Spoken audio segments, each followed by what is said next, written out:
सन 2555 की भविष्य की, जब विज्ञान ने ऐसा प्रगति कर लिया था कि अंतरिक्ष की सीमाएं मानवता के लिए खुल चुकी थी। लेकिन इस प्रगति के साथ साथ एक नई चुनौती भी सामने आई थी, एलियंस का खतरा। कई बार शांतिपूर्ण संपर्क किए गए, परंतु कुछ ऐसे एलियन जातियां भी थी जो आक्रामक थी और अपनी शक्ति का विस्तार करना चाहती थी। उनका लक्ष्य पृथ्वी पर कब्जा करना और मानवता को अपने अधीन करना था।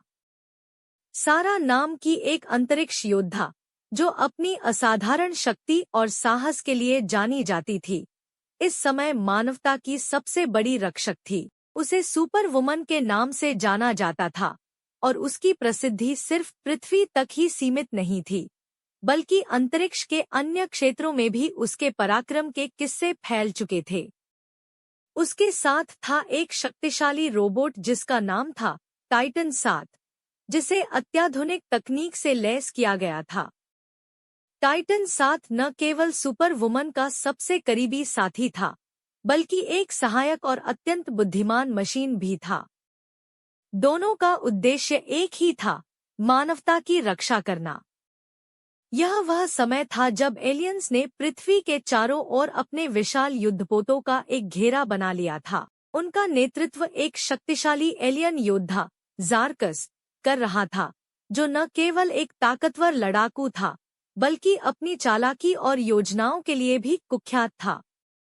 ज़ार्कस का लक्ष्य था पृथ्वी पर पूरी तरह से कब्जा करना और मानवता को गुलाम बनाना।